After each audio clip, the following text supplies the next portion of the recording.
Hello crafters and welcome to this week's From Picture to Page and Beyond Papercraft Show update. Now I'm Michelle Brown, Creative Director from Picture to Page, where we nurture your creativity with in-person and online events across the year. Now this week we've got a dash of inspiration, we've got all the news from the upcoming events plus a couple of new things, and then of course our latest with the Papercraft posse. Now, whether you're watching us here live on Facebook or on YouTube or catching up on the replay, we would love to hear from you. So give us a like, a thumbs up, share us with your crafty friends, and of course, leave a comment so we know that you're here and hopefully you can help us answer some questions. So with this week's Dash of Inspiration,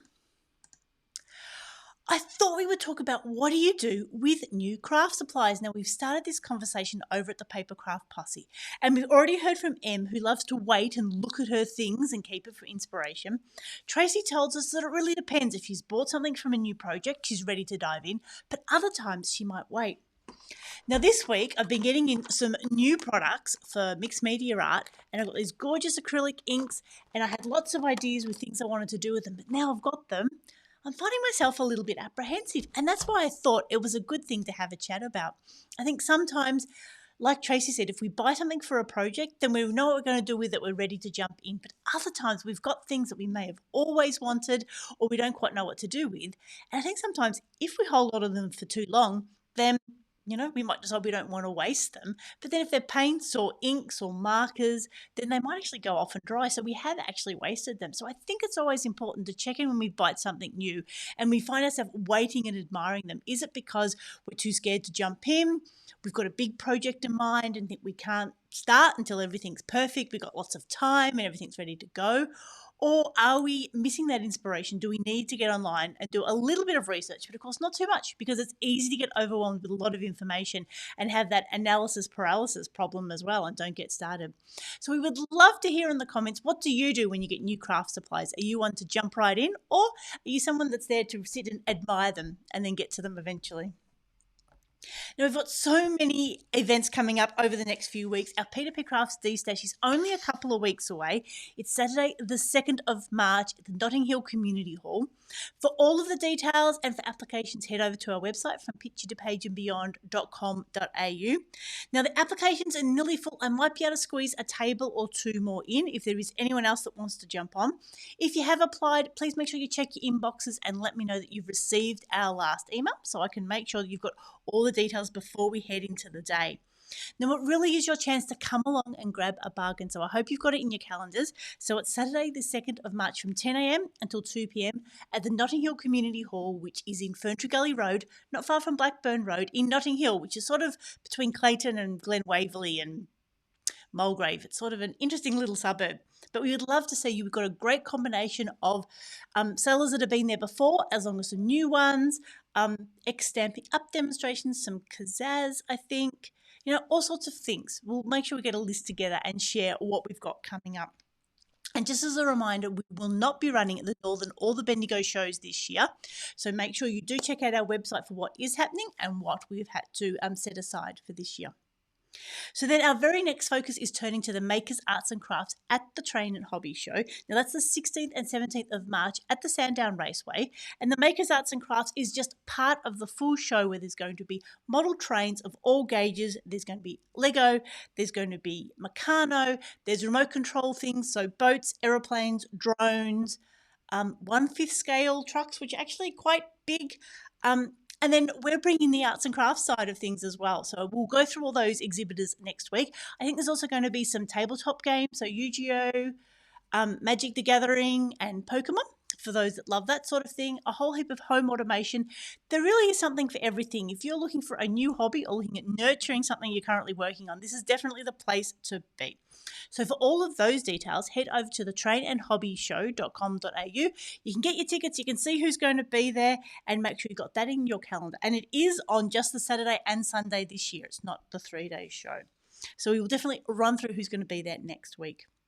And then a new event to our calendar is we're realising as we're heading towards the Pakenham show that we need to make sure we've got a date for the Papercraft Posse Crafternoon. What's a crafternoon, I hear you ask? Well, the best way to explain it is to head over to our website and watch the video that I've made previously. So from picture2pageandbeyond.com.au, scroll down and click on Papercraft Crossing, and there's a description there about what our crafternoon is. But basically, it's a chance for you about a month out before a show is to come and meet some like-minded crafters. So when you come along to Pakenham, hopefully you'll see some familiar faces. So that is going to be on Saturday, the 27th of April from 10 a.m. until 4 p.m. Details and tickets are on the website and also on the Facebook event as well. So you can find it there. $10, bring your own crafting supplies and lunch, and we will bring morning and afternoon tea. Have a great space for you. It's fully air conditioned. Of course, the Mixed Media Art Shop will be open. We've got 2 bathrooms. We've got heaps of free car parking, and all the details will be on our website and, of course, on Facebook. And of course, that means we are heading towards our Pakenham show, but we've got a fantastic lineup. I'm just getting the last few retailers locked in. So that's going to be Saturday the 18th and Sunday the 19th of May in its usual time slot at the Gardenia Cultural Centre, which is out in the lovely sunny Pakenham. It's a beautiful venue. It's lots of glass, lots of natural lighting. It's got a cafe or not far from shops. So please make sure you're planning a day for it, or maybe even 2, because there'll be lots of classes, make and takes and demonstrations. So that is on the 18th and 19th of May. And then I think I might have mentioned in passing, but maybe I forgot, is that we've also got dates locked in for our online show. So it's going to be on Friday the 19th and Saturday the 20th of July. And more details of that will be coming out soon too.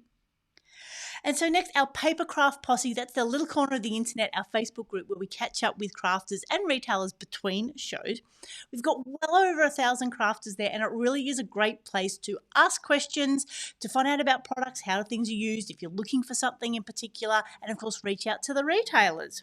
So this week, Tracy has had not one but 2 most magnificent creations, and they always are absolutely heart-stopping. And I'm sure Tracy has lots of fun putting those videos together. So please go check those out and make sure you leave a comment and give her a like. And Catherine's been there sharing with some of her papers, some wedding invitation papers that she's got. And I do believe they're coming to the D-Stash as well. So that'll be your chance to pick up some fantastic wedding invitation stock at reasonable prices. Mary with Craft Zone has been sharing the most amazing vintage card that they've got the stock for, and Trish from Hobby Hoppers is also sharing a card that they've been working on. So that's it for this week's update. As always, make sure you give us a like, thumbs up, share us with your crafty friends, and make sure you are ready for our upcoming activities. Our dash of inspiration, have a think about what will help you do with your new craft supplies. Are you someone who dives right in, or likes to sit and admire the pretty colours before you get started? Head over to the Papercraft Posse and share your thoughts there. D-Stash is on Saturday the 2nd of March, Makers Arts and Crafts at the Train and Hobby Show, and we're heading towards Pakenham and our Papercraft Posse Crafternoon. But for always, all the details, head over to our website from picture2pageandbeyond.com.au. There you can see exactly what's going on, get in touch with us, and of course sign up and be on our email newsletter, because that is the place to get all the information before we share it here on Facebook. So thank you so much for joining us today. This is Michelle signing off. I hope you have a crafty day.